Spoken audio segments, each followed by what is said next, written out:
Who really controls Africa? Is it the government of its nations, or the foreign powers that have planted military bases across its lands? For centuries, Africa has been a continent of innovation, strength, and resilience. Its people built civilizations, created knowledge, and shaped history while other regions were mired in darkness. Yet, the true narrative of Africa's greatness is often obscured, distorted, or outright stolen.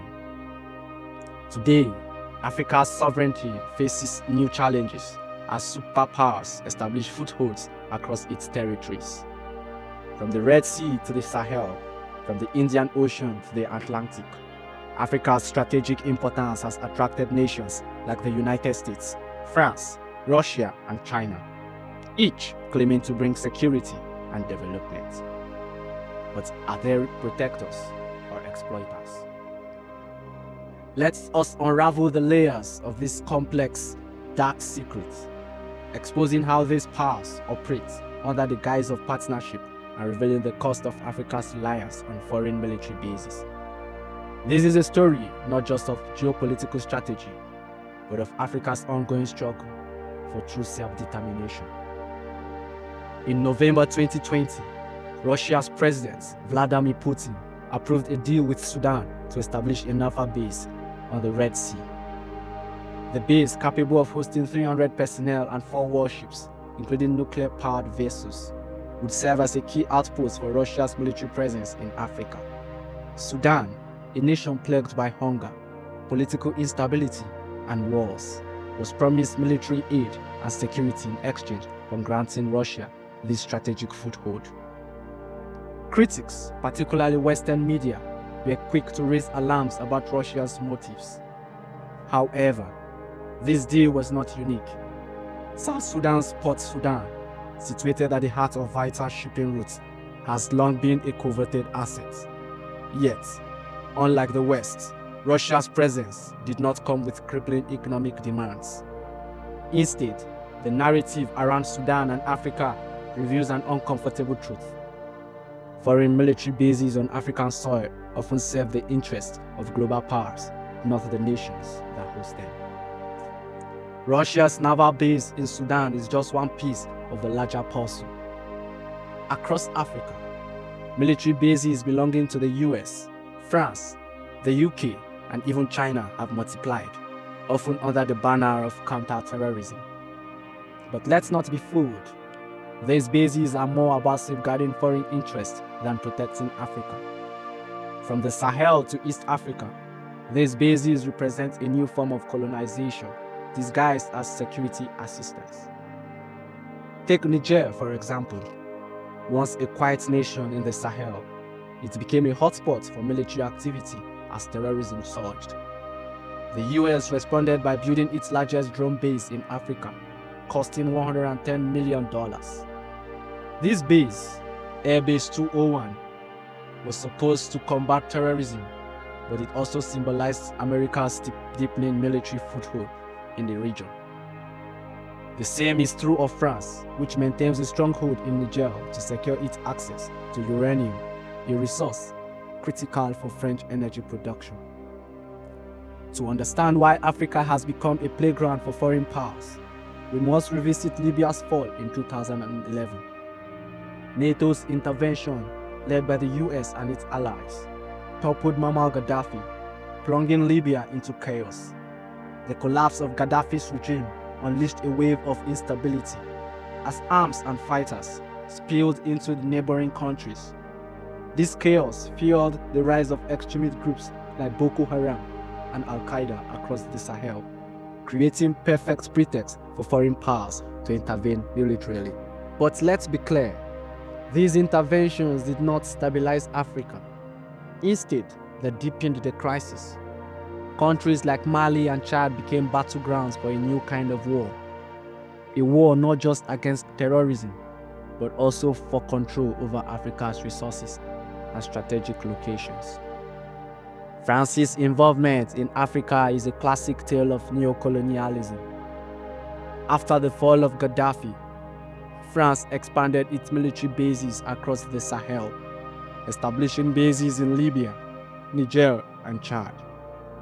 Officially, France claimed it was combating terrorism.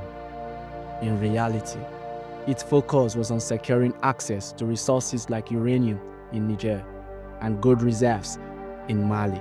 Mali in particular became a flashpoint in 2012. Northern Mali fell into the hands of rebel groups, threatening the country's stability. France stepped in, deploying troops and setting up military bases in Gao. Initially hailed as a savior, France's presence soon faced backlash from Malians, who accused it of exploiting the country's resources under the guise of counter-terrorism. By 2022, the French had withdrawn from Mali, following protests and growing anti-French sentiment. Mali turned to Russia for support, signaling a shift in alliances that reflects Africa's growing desire for true sovereignty. The United States operates at least 29 known military bases across Africa. These facilities are part of AFRICOM, a command structure created in 2007 to oversee U.S. military operations on the continent. While the U.S. claims these bases are necessary to combat terrorism, they also serve as launch pads for securing American interests in Africa's resources and trade routes. Take Djibouti, for example. This small East African nation hosts the largest U.S. military base in Africa, Camp Lemonnier, strategically located at the Bab-el-Mandeb Straits, through which 25% of the world's goods pass. Djibouti has become a key player in global geopolitics. But the US isn't the only one eyeing Djibouti. France, China, and Japan also have military bases there, each vying for control over this critical choke point. Djibouti's proximity to unstable countries like Somalia and Yemen further amplifies its strategic importance. Somalia remains a hotbed for terrorist activities, including piracy and Al-Shabaab insurgencies, while Yemen's war poses significant regional challenges. Keeping peace in this corridor is essential for global trade and stability, making Djibouti's role indispensable. China's approach to Africa is often contrasted with that of Western powers. Through its Belt and Road Initiative, China has invested billions in infrastructure projects across the continent, building roads, railways, and ports. While these projects have undoubtedly boosted Africa's development, they come with strings attached.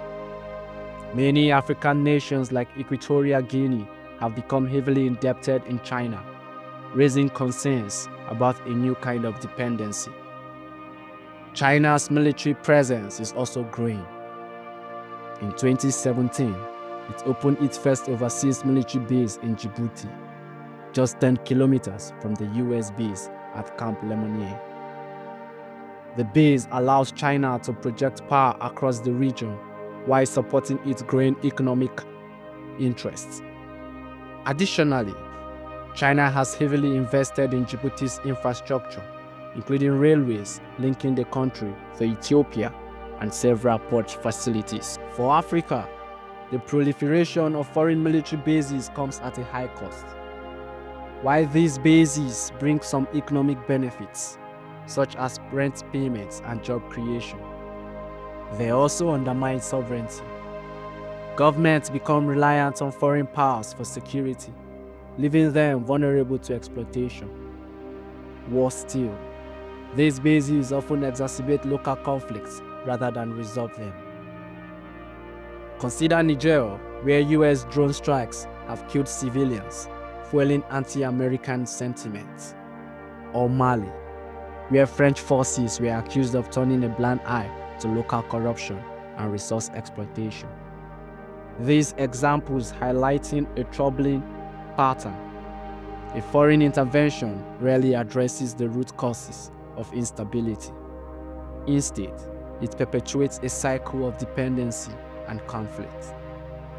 Recent years have seen a growing rejection of Western influence in Africa.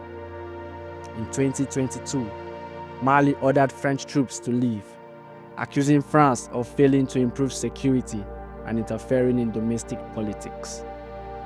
Burkina Faso followed suit in 2023, demanding the withdrawal of French forces amid public protests against foreign intervention. Niger's new military leadership has also expelled French and US forces, signaling a shift toward non-Western alliances. This trend has opened the door for powers like Russia, China, and Turkey to deepen their engagement in Africa. While these nations offer alternatives to Western dominance, the question remains: will their involvement truly benefit Africa, or will it simply replace one form of exploitation with another? Africa's future lies in its own hands. To break free from the grip of foreign powers, African nations must prioritize regional cooperation and self-reliance. Organizations like the African Union, AU, and ECOWAS have a critical role to play in fostering unity and addressing security challenges. Instead of relying on foreign bases, Africa should invest in its own military capabilities and develop a coordinated strategy for combating terrorism and extremism. Moreover, African leaders must demand greater transparency and fairness in their dealings with foreign powers. Contracts for military bases and infrastructure projects should be scrutinized to ensure they serve the interests of African citizens, not just the pockets of foreign governments or local elites. Africa is not a chessboard for global powers to play their games. It is a continent with immense potential, deserving of respect and self-determination. While foreign powers claim to bring security and development, their actions often tell a different story. From the Red Sea to the Sahel, from Djibouti to Equatorial Guinea, the battle for Africa's future continues. But this battle must not be fought on the African soil with foreign troops. It must be fought in the hearts and minds of African leaders and citizens, who must rise together to reclaim their continent's sovereignty. The time has come to rewrite the narrative. Africa must no longer be seen as a prize to be claimed, but as a partner to be respected. Only then can the continent realize its true potential, free from the shadows of foreign domination.